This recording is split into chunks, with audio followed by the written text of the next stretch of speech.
You're listening to episode 1 of the Coanglers Garage podcast. I'm your host, Matt Meliff, and today we have accomplished coangler Dante Ray joining us. Dante finished third in the BAM Pro-Am at Lake Shasta in January, so we're going to talk Shasta Winter Derbies and also cover some details about his tournament tactics from the back deck. Hey everybody, welcome to Coanglers Garage. I'm Matt Meliff, your host. Want to briefly introduce Coanglers Garage since this is a new concept. We've started this for basically 3 reasons. One is an attempt to give coanglers a greater voice in the tournament community, also to build community amongst coanglers, and third, probably most importantly, to help us all become better tournament anglers by learning from each other together, basically. So today, for this inaugural podcast, I am super thrilled to have Dante Ray here. Dante, as you know, many of you know, and is a very accomplished coangler. He's been doing this for more than 2 decades, I think since 2003 or so. And whether it's tournament wins, state records, lake records, you name it, and whether it's bass or other species as well, because he's an accomplished multi-species angler. Dante's kind of done it all. So Dante, really excited to have you here today, and welcome on. Thanks for having me, Matt. I'm really glad, and it's a pleasure to be here for sure. Awesome. So glad to have you. So maybe we could start out, if you could give folks who aren't familiar with your background a little sense of how you got interested in coangling, and how you started and how that's evolved over time. And feel free to sprinkle in a little bit of the multi-species stuff too. Absolutely. So my background on fishing in general is started out as a kid, like everyone else or most of us. Multi-species, of course. Dad got me involved and got me the bug early, and I really enjoyed crappie fishing as a youth. Crappie fishing and bluegill and catfish. And with my family coming out of Milwaukee, Wisconsin, it was always fish fry Fridays. And so I always went out. That was my job. Thursday, I go out and I catch as many crappie, many catfish as I could. Whichever one was biting the most, that's what I focused on. And over time, I just fell in love with it, Matt, to where I was going just to go. I don't even eat fish myself, believe it or not. So that kind of transpired. And, later in life, I came out west for school and really started to see the bass fishing out here was so different than Wisconsin. Wisconsin, we only get 3 to 4 good months of fishing, at least from what I can remember. And then, out here you get it 12 months out of a year. And I learned so much more about bass fishing out here, Matt. Where were you living when you came out for school? Were you in Nevada then, or? Great question. No, I lived in Susanville, California. Okay. I went to Lassen College. Yeah. And I've went to school there, and some of the outlying lakes there is Eagle Lake and Almanor and Antelope. And so I really got exposed to bass fishing out west, starting in those places, in the high Sierra places, and moved to Reno, Nevada. I actually went to school at the University of Reno and met with a lot of people here. And one guy introduced me to the tournament circuit that was coming out here in 2003, which was at that time Everstart. Right. And so, yeah, I signed up, and gosh, I've been doing it ever since. It's been an amazing experience, and I owe so much just to being a co-angler on some of my accomplishments and just really being able to be part of the sport and enjoy the sport. I give so much to co-angling, the opportunity, I guess, to be a co-angler at that level. So that's a little bit about me. There's not much, but I just love to fish, and that's how I got started. Super. And so you fished with, the Everstart series and /FLW Toyota Series. Yeah. And then also more recently, Wild West Bass Trail events. I think you fished some one bass over the years as well. And then the BAM Trail. And actually, the reason we have you on today, in addition to speaking about all this other stuff, is your relatively recent third place finish at Shasta in the BAM Pro Am. Before we talk about that specifically, maybe you could touch on one or two highlights of your career as a co-angler. What are the accomplishments in that regard that you're most proud of? Well, this is going to go a little bit backwards. Yeah. Um,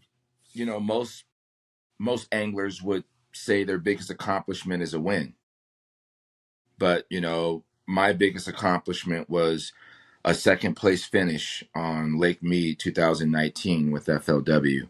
I believe it was a railvac event, I believe. But, just Lake Mead in itself is a really difficult body of water to fish and also to be consistent. And, the being a co-angler, not having any options or control, just being able to almost win there is, for me, is the one that I remember the most. I guess the most gratifying, because I almost won. That's Lake Mead. If you don't know anything about Lake Mead, it's not the easiest place to fish. Yeah. And it could definitely not co-angler friendly. So depending on the bite. So that tournament would be, probably my number one. And then my number two, of course, was my win that I was blessed to have on Clear Lake. And like they say, when it's your time, you can't do anything wrong. And that was just one of those events I had a chance to experience that. So I would say Lake Mead for sure. Yeah. Super. That's awesome. Maybe we'll touch on Clear Lake a bit in a little bit. Want to talk about Shasta. So, those of us who fish on the West Coast, most of us love Shasta, but there's also that love it and hate it element too, sometimes with the weather, although that can be pretty good for the fishing. But it's a fantastic place, and we hope on this podcast to have a national audience. And so we'll probably talk a little bit about why we love Shasta so much. But you were able to achieve a third place finish in the BAM event this year, and maybe you could give folks a little sense of how the event went for you. We're gonna repeatedly on this podcast have people on who have done well in events, pro-ams, both here on the West Coast and nationally.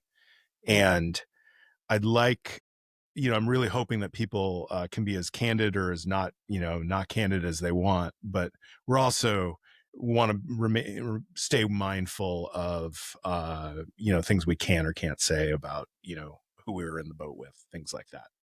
So tell us a little bit about how Shasta went, and congrats on a great finish. Thank you. Shasta, like always, is challenging. Is fishing very well this year. As you know, you were there as well. Yeah.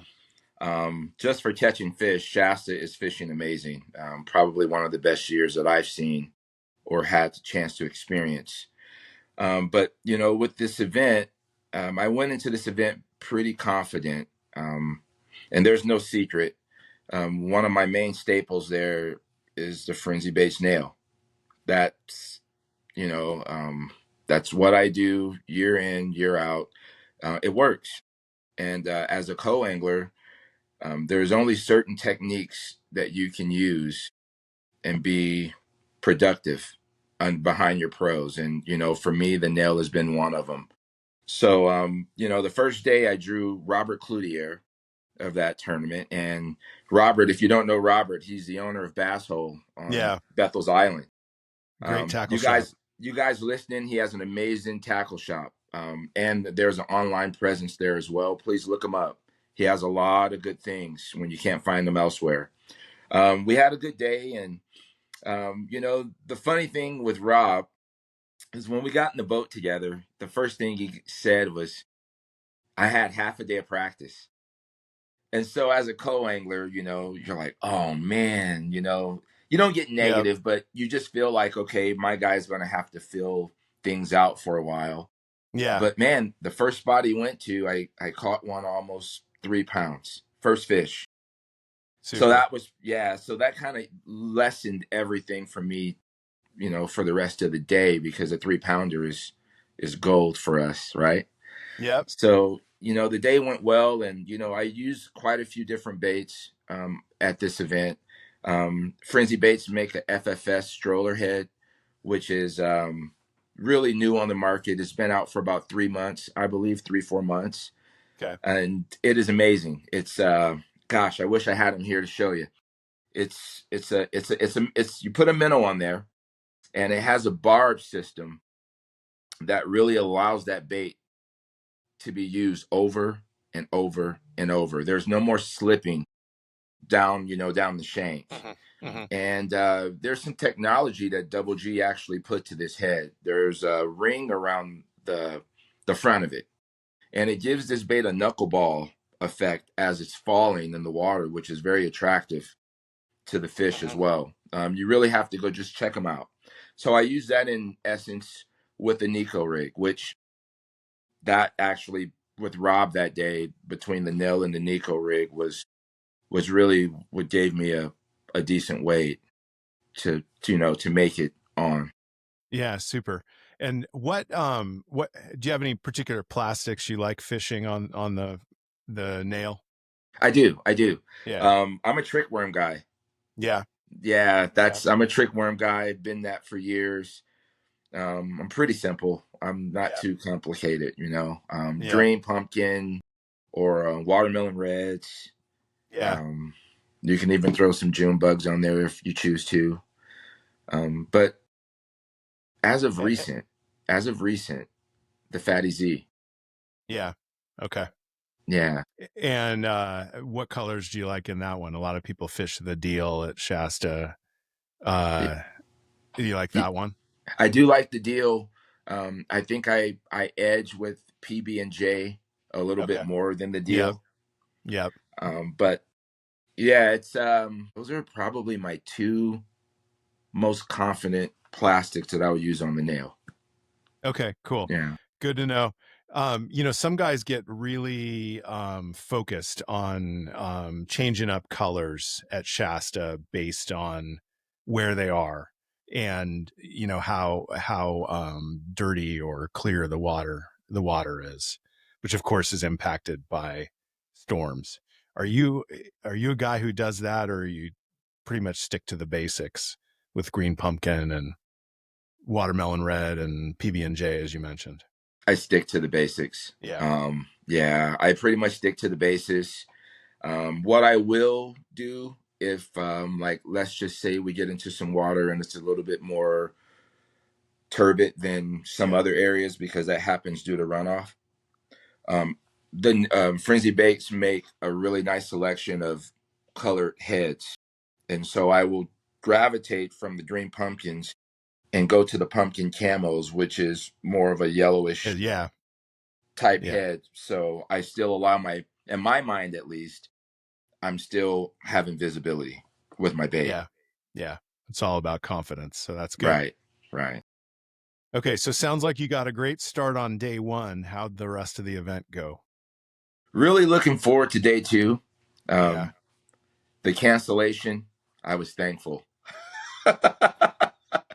That went either way. Yeah. I didn't. And Dante, maybe I should share for those who aren't aware of what happened. There were very high winds on day two.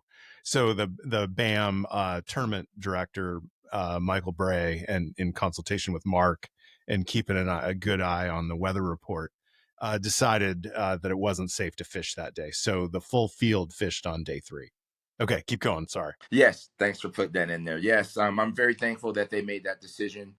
A person like myself, I'm just returning back. This is my second year back, really, and my back isn't the best. I'm coming, pretty much avoiding the back surgery, and of course, I'm going to Man. get out there and compete.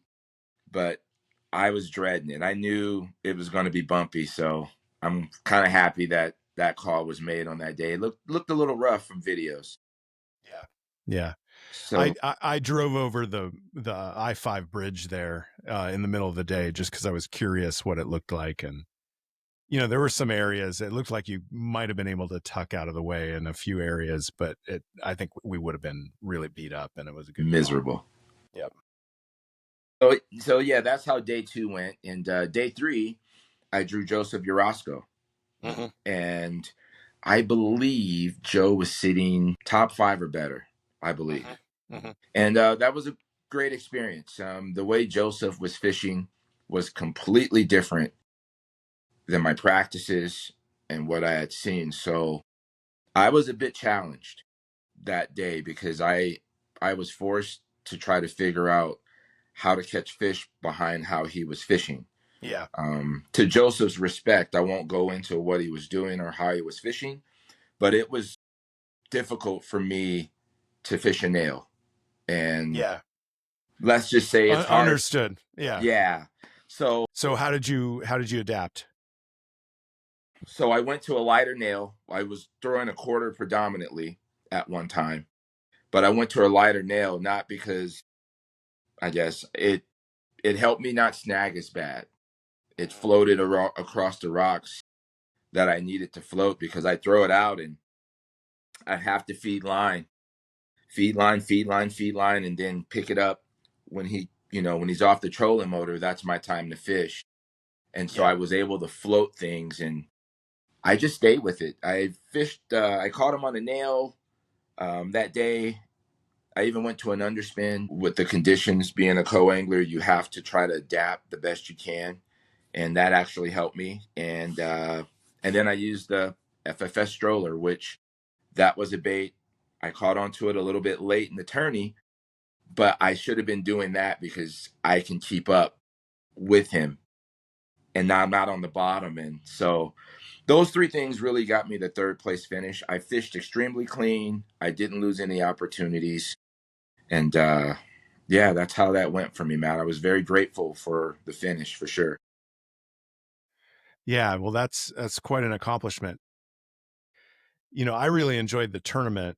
I felt like, it just happens sometimes. We just were not around the class of fish that, can lead to a solid finish. I think you and I have spoken previously about this phenomenon where if you're not really seeing, maybe pound and 3/4 and up fish, you might have like a 50 fish day with, pound and a quarter, pound and a third spots at Shasta. And it's a hell of a lot of fun catching so many fish, It but is. typically they're a little bit grouped by size. Mm-hmm. For us on day 3, we saw a couple of better class fish, but it was a tough tournament. But I had a great time. Mark and the team do a great job with BAM, and I'm looking forward to as we sit here today. The next one is at the Delta, so that'll be fun. So hey, you mentioned a mostly finesse, little bit of reaction stuff over the years. What or percentage of the fish you've weighed at Shasta in tournaments have come on, down baits, fishing slow versus reaction stuff? I would probably I could safely say 80-20. 80 Yeah, finesse, 20% reaction. There's windows where the reaction presents itself out of the back where I take advantage of them. If my pro is coming across a secondary or a point and he's coming across slow enough to where I could sample different techniques and maybe try to give myself a chance to create a bigger bite, I do it. And then sure. when that window closes, that rod goes back down and then I'm back to work. But Yeah, it's 80-20 for me. yeah, makes sense. And a lot of guys, I think from talking to them over the years, start fishing reaction sometimes first thing in the morning at Shasta, hoping that might lead to a larger fish. Do you do that as well, or is it more location that matters for that decision? Oh, I used to do that. Yeah. I do, and I still will do it if practice shows or whatever they're doing shows that that's the deal. But I usually just throw the finesse baits. I am trying to find a bigger bite with my finesse rods, Yeah. which actually with Robert, it worked out. We got there first fish 3 pounder. What I've noticed, Matt, is you can still catch those reaction fish on finesse baits there at certain times. I'm not saying that you can do it all the time, but it does work. Yeah. Yeah. There is moments of opportunity for that. Yeah, that makes sense. I used to fish reaction more first thing in the morning there, and my largest spot there, which was about 4.5, came first thing in the morning on a fatty that fished slow as can be. So Mm-hmm. I tend to do the same now. So yeah. So I guess without knowing, so just imagine like a future Shasta event, and without knowing like what the weather's going to be like, or how much inflow, runoff there is at that particular time. If you could pick an arm or an area, general area of the lake that you hope your pro's going to take you to, what would it be and why? My opinion speaking here, Yeah. because I'm not I've been blessed with some good finishes here, but I'm not a Shasta guru. But Sure. with You my you you you experiences know as a one fairly well though. I I've do. heard. I do. Yes, I do. I would probably say the Pit River Arm. And over time, the Pit and my, being an AM, it just seems to be a lot more forgiving for me. Um, I want to be able to catch fish.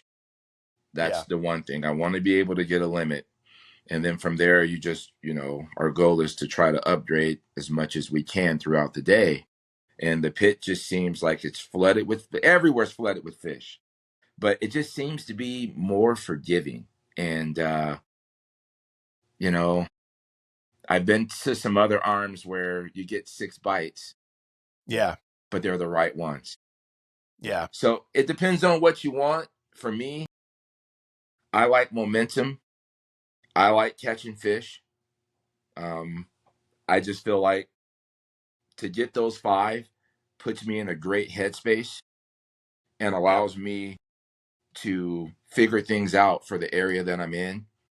And there are big fish there, but it just, just for me, it just seems like a little bit more forgiving, and I favor the Pit. Yeah. That makes sense. I can Mm-hmm. relate to that for sure. And I've had the same experience. I think it's I have, numbers wise, I've typically done better there in the past. There are areas where maybe casting angles for guys from the back, sometimes might be a little better.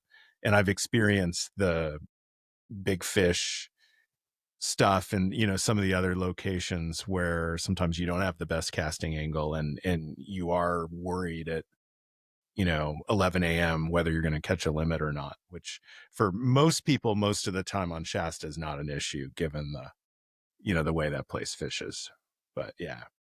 So you've talked about several things that help you at Shasta, specific baits, colors, things like that. Is there, with respect to Shasta specifically, is there anything else that you feel like is a key part of your approach, um, that people should try to emulate?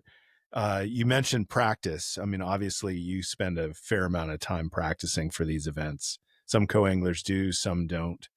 That's obviously important, but beyond that, are there other pieces that of the puzzle that you think are important to convey to people? I do. My approach when I'm fishing Shasta, I'll just tell you right now what I usually have tied up. The most stationary things, the most basic things that we normally do: a jig. I have the nail, the shaky head. I do have a drop shot tied up. I hardly use it, but it's available because it can be a tool that's needed on some days. A Kitech on the ball head is another one. Yeah. During that time of the year, we want to have an A rig tied up. Just, you just got to have that. Yeah. Um, and a jerk bait when you can get bit on it. Those are really easy coangler friendly tools out of the back. I didn't mention Nico rig, but I would have one of those tied up for sure. And that's it. And when it was raining, or it didn't rain that tournament, I'm sorry, I'm getting some tournaments mixed up. There was two Yeah, back no to back. problem. Yep. But if there is a rain up there ever, then you might want to incorporate a spinner bait. Yeah, A white for on sure. white spinner bait. Yeah. That'll help you out there. That's just kind of what I do. Green pumpkins on the worms. I'm very, very simple. Electric shad on the Nico rig. I was using a Daiwa Fat, Nico Fat, 6 pound test. Yeah. And I'm throwing that on the eye rods.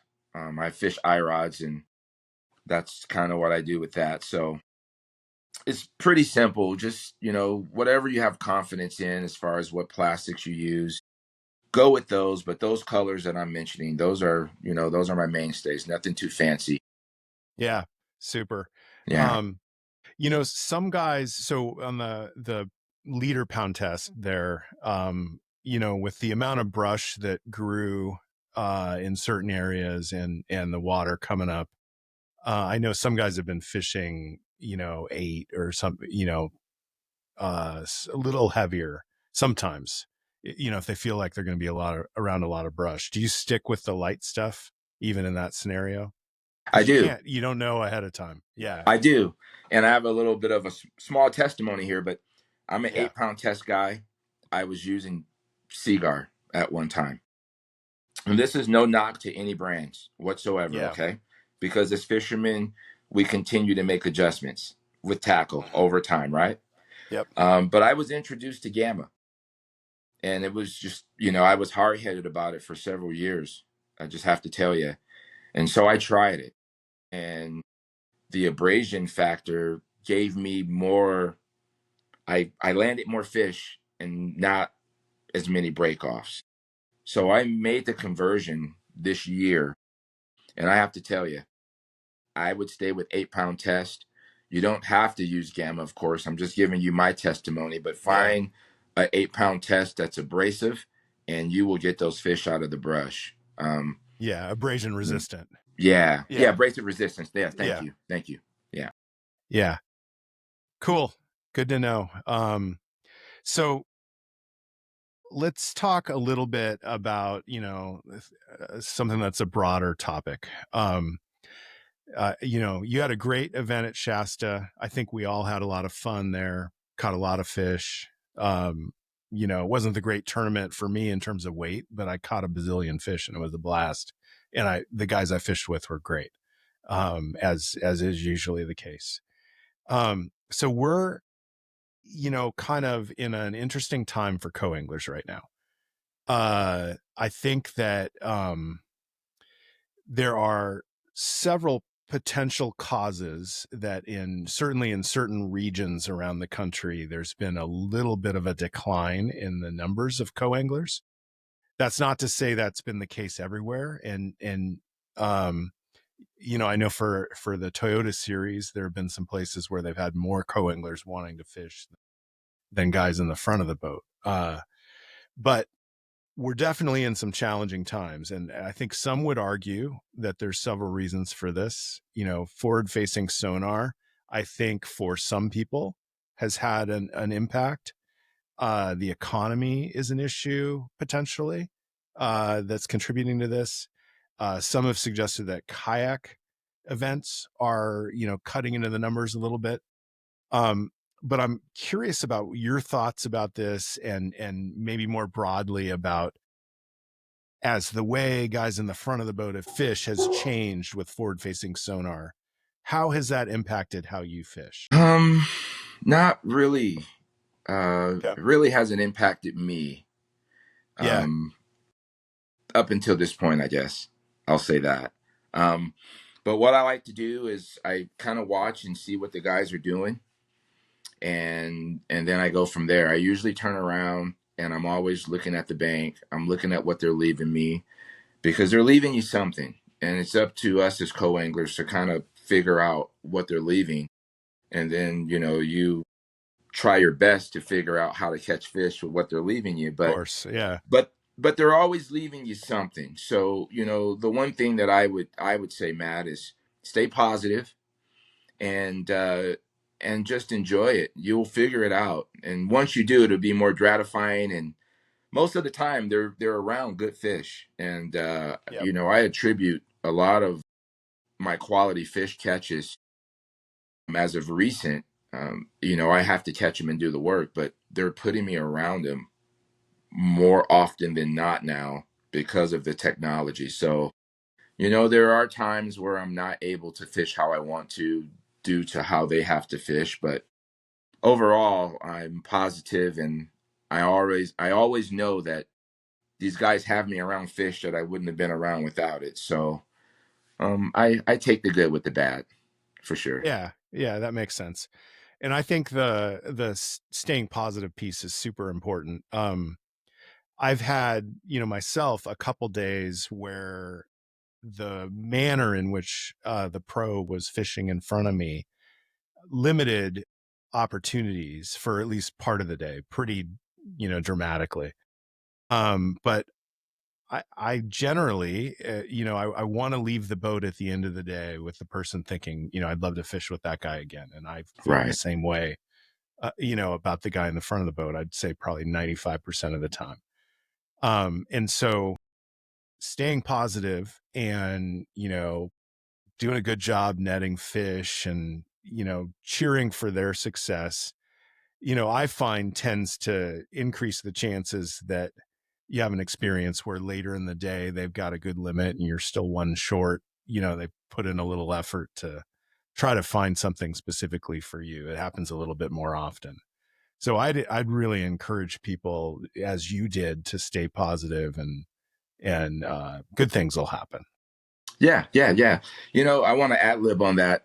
Yeah. Most of these guys are amazing, and if you just stay the course and you're just respectful to them, most of them want to see you do well. And if they can get fish, catch their fish, or get to a point to where they feel like they're okay, they will try to help you. They will go out of their way to go to spots they wouldn't have went to, that they know there's fish present, to have you catch fish. I'm not saying all will do that, but the majority will.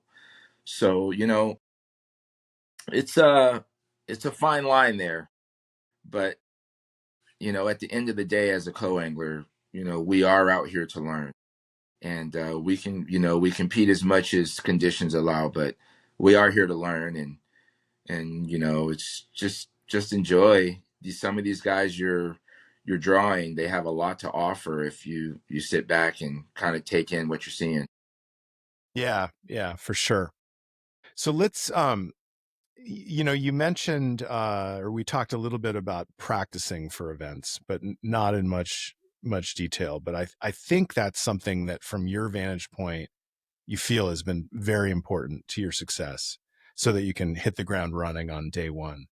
Can you, without revealing anything about, that you're not supposed to, about the way you and your practice partner practice, maybe tell people a little bit about your mindset or approach when you're practicing, and how that helps you over the course of an event? Yeah, so my approach when I'm practicing, first thing I'm trying to establish is, what can I get bit on in the morning? To me, again, that's like one of the prime times to get a big bite or multiple big bites, low light conditions. So I really try to focus on that. Am I able to find a bait that gives me confidence in that? From time to time, yes. But sometimes I don't. Sometimes, as you know, there's not a morning bite present. Hmm. So you don't get that feedback. So, what I like to do is look for that. But I like to find a bait where I am getting, how many bites per hour. And my mindset for Shasta as a co-angler, because it would change as a pro, but as a co-angler, how many fish can I catch?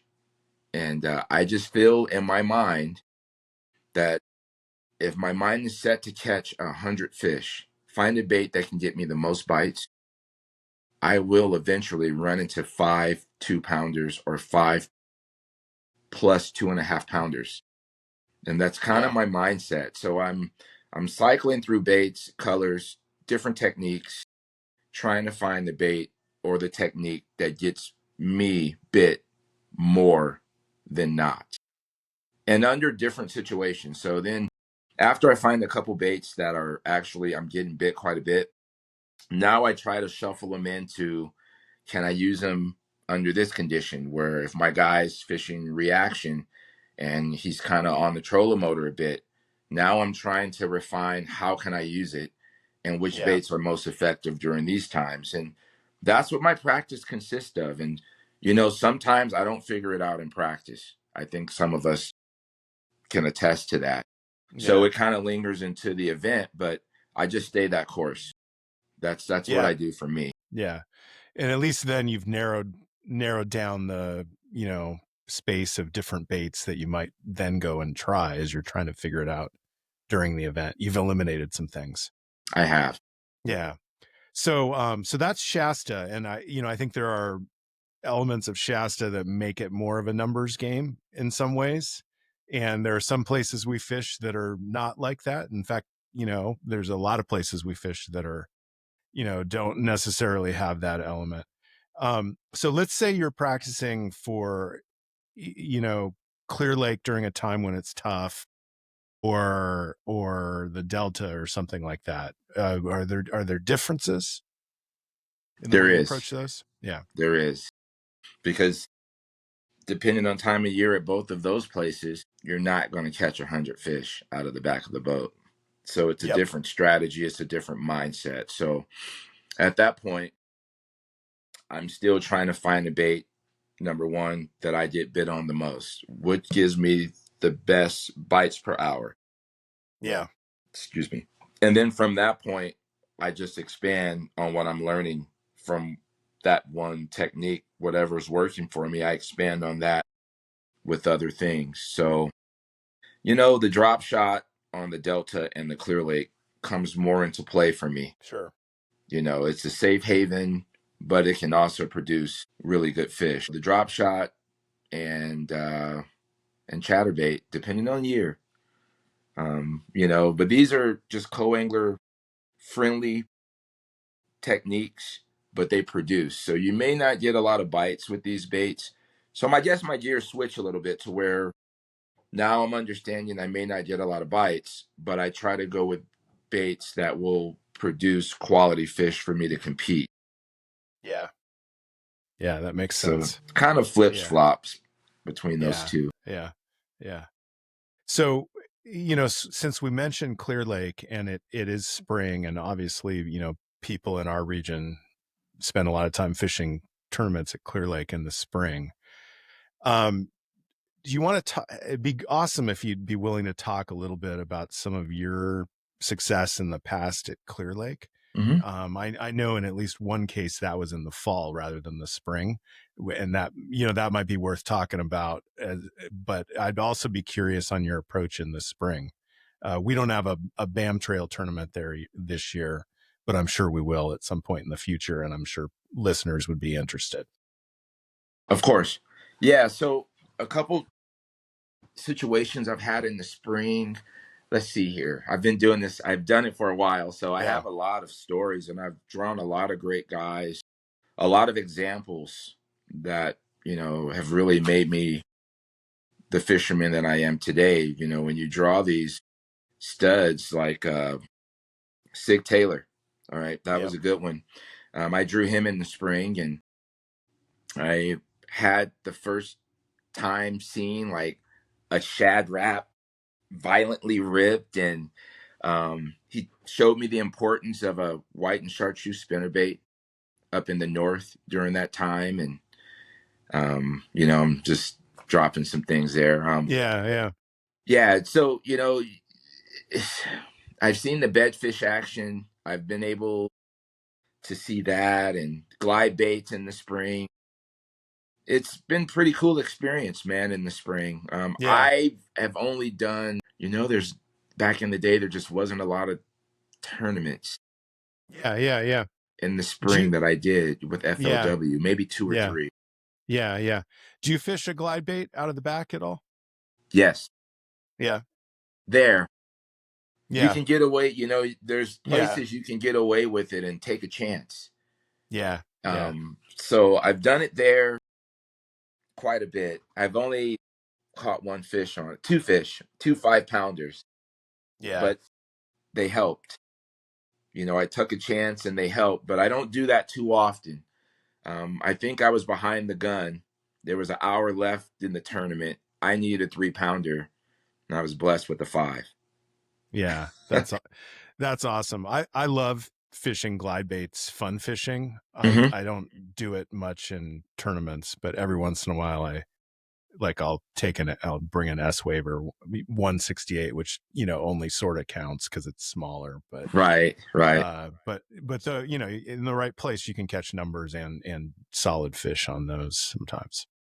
So yeah, so that's cool. So how about the fall at Clear Lake? Fall is a little bit different for me. Yeah, For me, I um, think for everybody. yeah, it opens Yeah. up the playbook for an Yeah. AM because there's a variety of baits that you can now bring into the game. You can still throw the drop shot, but now you got a lipless deal Yeah. going. You got a square bill possibly going. Spinner bait might be going. Buzz Yeah. bait. So it's a Yeah. pretty fun time.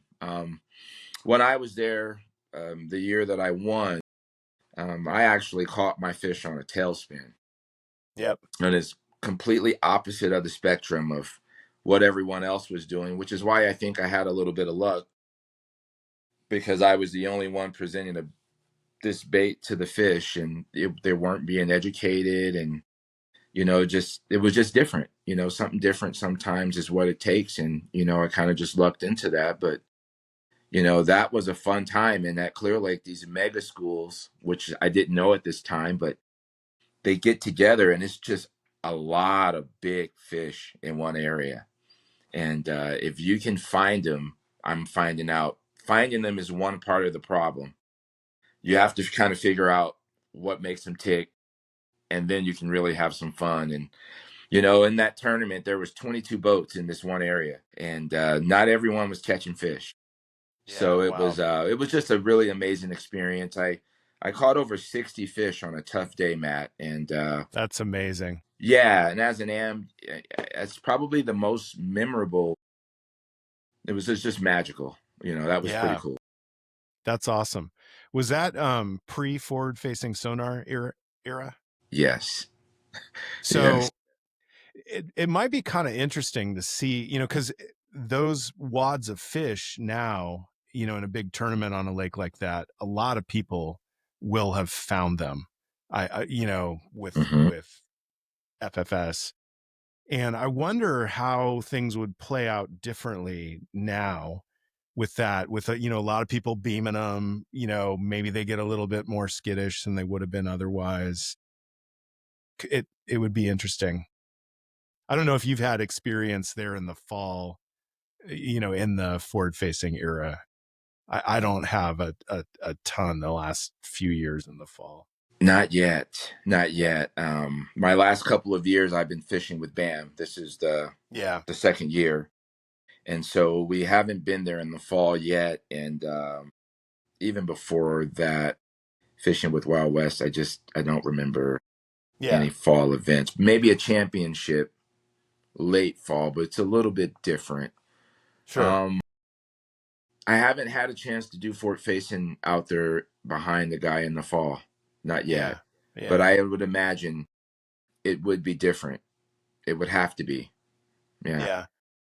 So, speaking of championships, the BAM one is at Almanor later this year. It sounds like, so I didn't realize you'd spent time in Susanville. Sounds like you may know that place pretty well. Are you Just are you looking forward to that one? We gotta qualify, obviously, but you're Absolutely. Yeah, when I in saw good that pop shape. up on the Yeah. schedule, I was very excited about it. Now, Almanor, in my humble opinion, is not an easy body of water to fish. I Yeah. mean, it has its challenges. So it's been a while since I've been there. Am I comfortable with it? Yes, because I've been there so much. But every lake changes every year. There's things that change about it. So I'm looking forward to going back and reminiscing. I was Yeah. quite a bit younger at that time, and I haven't been back there in quite some time. So hopefully, I can get reacquainted with the smallies there. Yeah. Awesome. So, and heading in that direction, we're here talking about Shasta. We have, though, the Don Pedro event has happened at this point. So they're for the BAM, I think it's Western Yes. division. The other event to qualify is the Delta, and then for the Pacific Northwest, there's a couple pro-ams coming up at Hmm. Potholes, and then on the Columbia River at Boardman. Are you I imagine you're fishing the Delta, and are you thinking about the Pacific Northwest events at all, or will you stick down here? I am. Depending on the delta. Um, Okay. as of right now, the last event at Don Pedro, I didn't do as well as I liked. Slipped a little bit.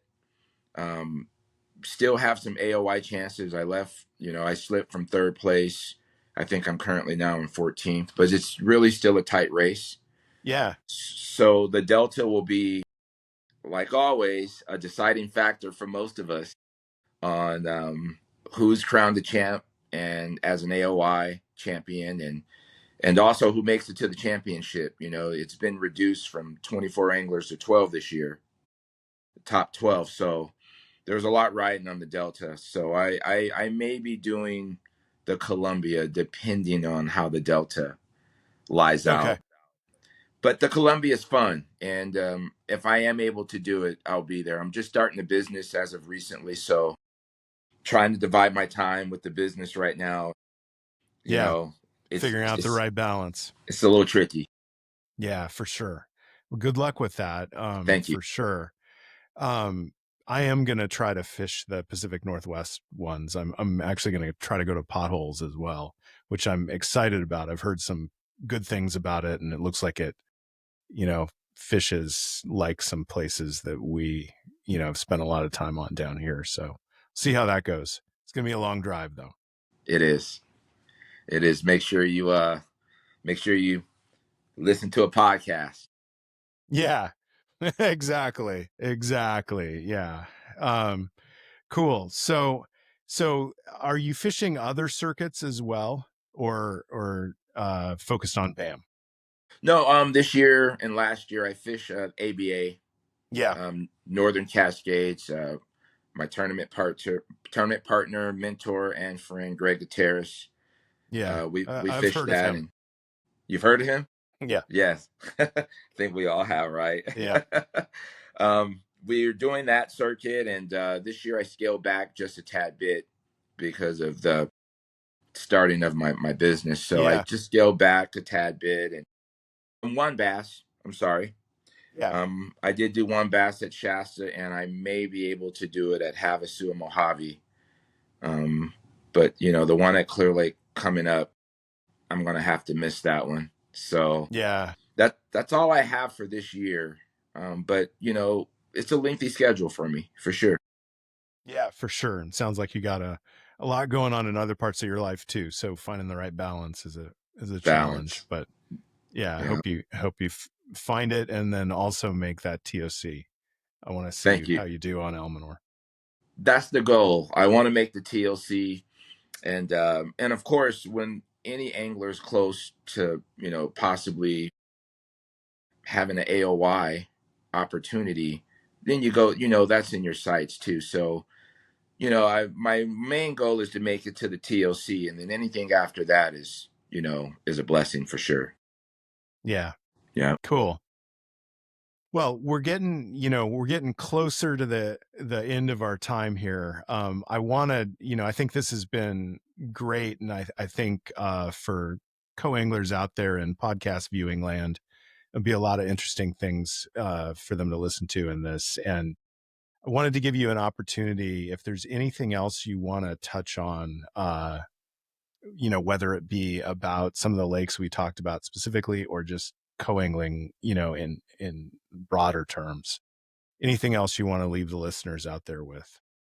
Yeah, if I could help any co-anglers out there, what I would say is time on the water. What I'm about to say here is all my opinion, and I'm only giving you my opinion on my walk because that's all I have. But time on the water is where you're going to get your gains. If you come to the tournaments and you're looking for gratification on gains there, it may not be an accurate picture for you because, that's game time. That's not the place to try to learn techniques and implement them if you don't have experience with them. That's kind of the time you want to be doing some of the things that you are comfortable and your most, the things that you have trust and your strengths. So, time on the water. And I know for some of us, all of our lives are different. So you have to put your time in different areas. But when you can get out there, get out there. It's imperative to your gains as an angler, especially as a co-angler. And it's fun too. And it's fun. Yes, yes, yes. So I'm asked all the time, Matt, how did you do this? And the one thing I want to say is I've never cheated the game. I am fishing when you don't see me. That's probably where I'm at. If you're calling me or you haven't seen me, I am somewhere fishing. Yeah. But just get out there and fish and learn from the guys you're with. Try to take something away from every tournament. Even if you don't have the best experience, try to take something with you and try to put it in your bag because there's something that you're being given that will help you going forward. And before you know it, you'll see the same lakes over and over, and due to the formats, and you'll be able to fish these places with different things in your bag that you're just kind of getting over time as a co-angler. You're being exposed to so much. Not all of it's going to work for you, but you'll find something that you'll take and becomes part of your DNA, and it'll work out for you. So fish as much as you can. um, Positive attitude, is a really big thing for me. Positive attitude, positive results. That's kind of what I go by. I am human. I have gotten negative before, and the results normally don't turn positive. So just try to stay positive and enjoy what you're doing. We're fishing, and sometimes we as anglers, Matt, we get lost in that competing. But we are fishing, and just try to find some positive things and just enjoy it, but just fish. Get out there and fish. You can't beat time on the water. That is a true statement. Super. Those are, I think really important words, Dante. And I especially like the piece about being able to take something away from every day on the water, even if it doesn't go that great. Cause I think for many guys, uh, those are the days where you make the most improvement or you figure out something that is a gap in your skill set and you figure out how to fix that coming downstream of it. So thanks so much for those words. And Yeah. I really have enjoyed having you on. And as you know, enjoy talking to you anytime. So I hope to have you back on here sometime, and best of luck in what you're doing with your new business and the Thank rest you, of the Matt. tournament season. I want to see you in that tournament at Almanor. Thank you, Matt. I want to say thank you for the opportunity to to give my take on Shasta first and foremost. I hope it helped some of you guys out there, but anyone that's fished with me, any of the pros, what I'm telling you is straight from the book. I am strictly pretty simple when it comes to Shasta. Frenzy based nail, jig, Can't go wrong with those two as an am. One of the two will help you out there, and just fish as much as you can. Just get out there and fish. Yeah. Thank you, Matt, for the opportunity, man. Yeah, of course. I'm really thrilled to have you on here. Thanks for having me. You've been listening to the Coangler's Garage podcast, our inaugural episode with Dante Ray. I hope you enjoyed it and learned as much from Dante as I did. Coangler's Garage is new, so I want to take a moment to tell you a little more about us. Coming at this from a by coanglers for coanglers perspective, we're focused like a laser beam, or maybe I should say a forward-facing sonar beam, on the things that matter to serious tournament coanglers. Our goals are to give coanglers a more substantial voice in the tournament community, to build community amongst coanglers both regionally and across the country, and to help us all become better tournament anglers by learning from each other. With that in mind, I hope you'll take a moment to hit like on this video and subscribe to the YouTube channel, and also check us out elsewhere on social media. You can find us on Instagram and Facebook at Coangler's Garage. Lastly, since Shasta was the main topic here, I want to mention that we'll have more useful Shasta stuff available in the not too distant future at the URL you can see here. That's it for now. Tight lines, and hope to see you at the next Derby.